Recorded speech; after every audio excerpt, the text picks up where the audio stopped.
good win tonight. Sam White had an incredible game. Reese Bassinger had an awesome game. Reinhardt, there was a lot of great individual performances. Got down early, didn't go our way. Ball kind of squirted away from a catcher. Logan got thrown out at second base.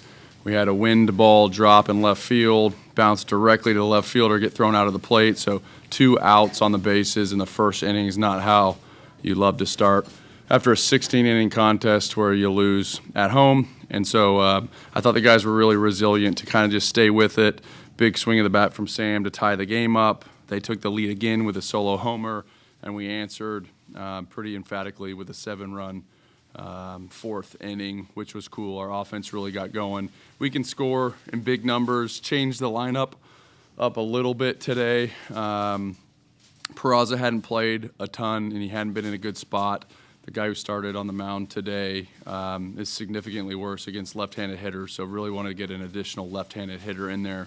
So Logan Save being able to catch after a 16-inning contest and do it again allowed for us to put Peraza in left, which was really, really nice, and he had a great game. So really proud of Mike Peraza after not seeing the ball very well. He drew a walk and had a hit and blasted a ball left center field gap that ended up getting caught in his first at-bat, but kind of felt like we got a left-handed bat back today, which is always a good feeling, same as if a reliever goes out there and throws and he's really good. You feel like you pick up a player, and that's how I feel about Mike Peraza today. But guys played tough. Bassinger through 5 innings and 5.1 innings and closed the door. And so proud of the effort. Got a chance to win a series on a Sunday in the Big 12. That's always a goal. You mentioned yesterday you were going to try might extend the pitcher, give him a little bit more leash if something goes bad. Did that come into play with either one? I mean, Reese only got challenged once really, but Gavin gave up some hard hit balls, but like you said, battled through it. Yeah, I think early on we didn't love where Gavin was at. Didn't have command, didn't have a splitter for a strike. Fastball wasn't getting swing and miss at the top of the zone like it normally does. And so I think we were a little bit antsy, especially after losing Friday night, going down a couple runs. You're going, should we give somebody else a chance? But you just know over the course of a 3-game series, if your starters end up going 3 innings, got a chance to be a long weekend. So we definitely did give him a little bit more leash, and he battled. And when he left the game, we were down a run, and so he certainly gave us a chance to win the game. He competed. I think for us, we're really working. We need our starting pitchers to come out of the gates with all their stuff, kind of like relief pitchers. You want to come out of the bullpen and make sure that all your stuff is crisp, and you literally, it's 1 pitch at a time, 1 hitter at a time, 1 inning at a time. It feels like our starts so far this weekend have been a little felt out. Like, let me feel and see if I can land my slider for a strike. Let's see where the fastball's at. We need to do a better job setting the tone if we're going to be great in the first inning. In your time here, you've obviously seen a lot of relievers come in and have performances like Chase had last night, like Reese had tonight.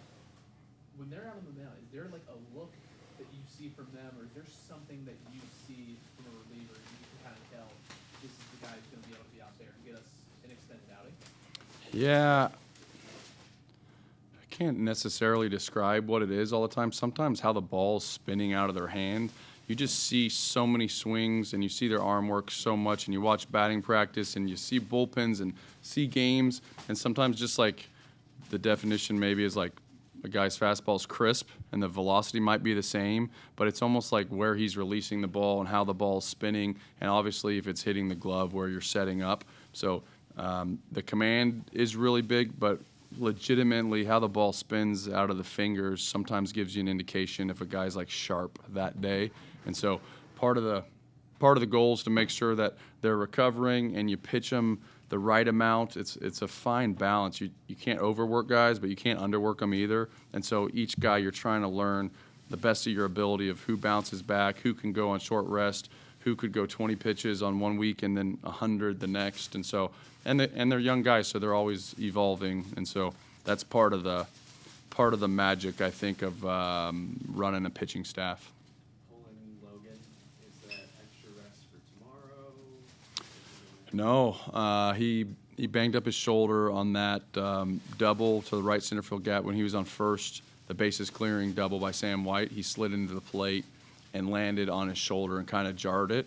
And so he's going to get it checked out tonight. We don't know if it's anything too serious, but it was definitely bothering him when he went behind the plate and started receiving in between innings. Coach, obviously there was a lot of wind out there today, but your fielders made a couple really good plays. Brody Cresser, Skylar King. I mean, the agility that they have out there, it's got to be pretty good for the defense. Ugh. Skylar King doing it twice now in the last week. Those were full extension, really special catches. Sometimes you'll go a whole season without seeing somebody make that. So to see the same guy within a week span catch similar ball in the same gap was really cool. He caught some balls really deep on the warning track and against the fence tonight as well. You know, those hit the fence or the turf, and you're talking about a different game. It can swing really fast. And so those are game-changing plays for sure. And Brody Cresser, that was crazy. I thought there was no chance off the bat. Wind blowing out, he starts sprinting backwards, and you're going, there's no chance. You're just hoping it's not a double. And so for that guy to lay out running backwards on a ball, that's just a very difficult catch. We asked Jace if after last night approach tries to change coming to today with all the strikeouts last night. He said just essentially, cutting out part of the zone was a big emphasis for you guys. Did you see a better approach overall throughout the lineup today from your guys? For sure, we cut our strikeouts in an eighth or something, right? So that was good. Yeah, we swung at a high fastball yesterday. It felt like 100 times. And so today's guy was a little bit similar. He had a high ride fastball, induced vertical break up in the zone. It took off arm side a little bit. And so even the first pitch of the game was up and into Brody Cresser, one of those fastballs that players think is lower than it actually is, and it takes off. And we did a nice job not swinging at that today. So guys made an adjustment. Sometimes when things don't go your way in baseball, you try harder, you swing harder, and that's usually the worst possible thing that you can do. You end up getting stuck in quicksand and kind of fighting. So it looked like our guys kind of took a deep breath and believed that they could beat somebody and let their talents show up. Coach Reese said that it doesn't matter where he plays or how much he plays, that's how he gets a win. But with an outing like today, any chance that he comes out and starts the game or two? Yeah, we've said that since we recruited him. His sophomore year, he started. His junior year, he was in the pen.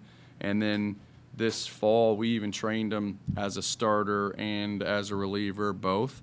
And I think sometimes we have to trust our staff and our eyes of what we've seen kind of for this big long-term picture. But, of course, like, guy goes 5 innings and dominates, and you're going, well, would you like to do that in the beginning of the game? And Chase Meyer, same way. He went 5 innings and dominated. And so absolutely crosses your mind. It's kind of a puzzle piece situation where some guys are better suited for that because late in the game you usually need more stuff for strikeouts. Feels like the outs later in the game are more difficult. So it's a great question, and there's not necessarily a finite answer other than you're looking for guys to start the game who can, eat innings. Ideally, your starters are going 5 innings and getting wins and being able to hand the ball to the bullpen. This team, I'm learning might be a little bit different. We always keep talking about the depth and keep talking about the depth. Maybe we do need to pass the ball quicker to somebody and not let a starter see an opponent line up the 3rd time through. That's a little bit of a pro ball model where they kind of go to the horses quicker. But we have some great stuff in the bullpen, so I'm learning as we go, and the guys were great today, and Reese Bassinger was certainly great today. How important is a win like this after a long one last night heading into the rubber match tomorrow? Great feeling.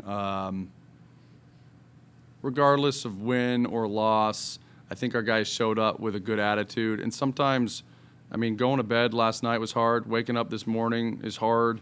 Some of those guys got opportunity on our team that didn't have a lot of opportunities previously and didn't have success. So if you're a guy that's been working your ass off and you get that shot and then you don't capitalize on the shot, it's like it can feel like you're the lowest low. It's hard to get out of bed.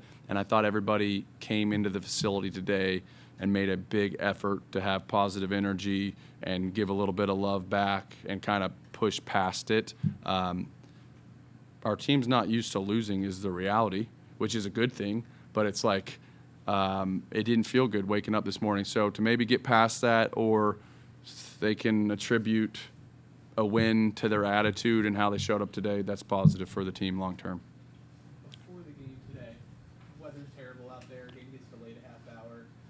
How much were you all able to use the new facility? Is there rules with that at all? No, we used it today for the first time. I was a little uncomfortable because when it was raining and spitting and 40 degrees, I was like, this is more like a Mountaineer baseball game. This is what we needed to get going.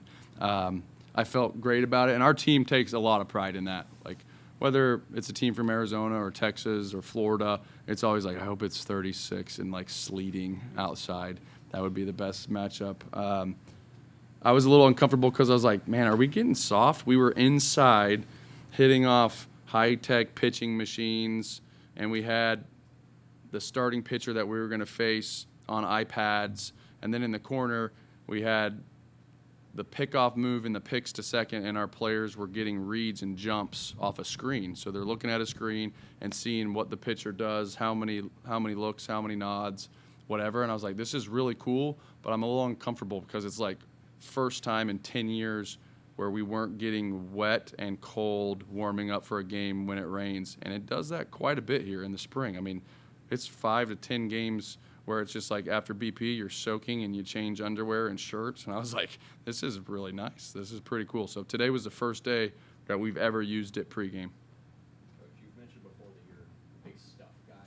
Reese Baxter goes out, pitches 5 innings. But, I mean, you look at his off-speed pitches, looks like no one could touch him. He was able to get him really well. So, obviously, Reese has really good stuff. How important is it to have a guy like that on the staff? Yeah, he's interesting. I would say like his best attribute is probably the competitiveness and the strikes and the mix. He does have good stuff, but it's not high velocity. It's 89 with a good breaking ball, but it's not 22 inches of horizontal, and it's not high spin, and the changeup's good, but it's heart, it's competitiveness. It's never afraid to throw any pitch in any count. That's what really makes him great. So it's a 3-2 changeup, it's a 3-2 slider, it's a challenge a guy, the best hitter with a fastball. He's just never afraid. And there's something to that with pitchers. It's the conviction behind the ball. Like, you always see guys with high velocity and nastier stuff than Reese get hit, and it's like a timidness or not conviction behind the ball. So for whatever reason, maybe I'm delirious, but that plays. The conviction plays.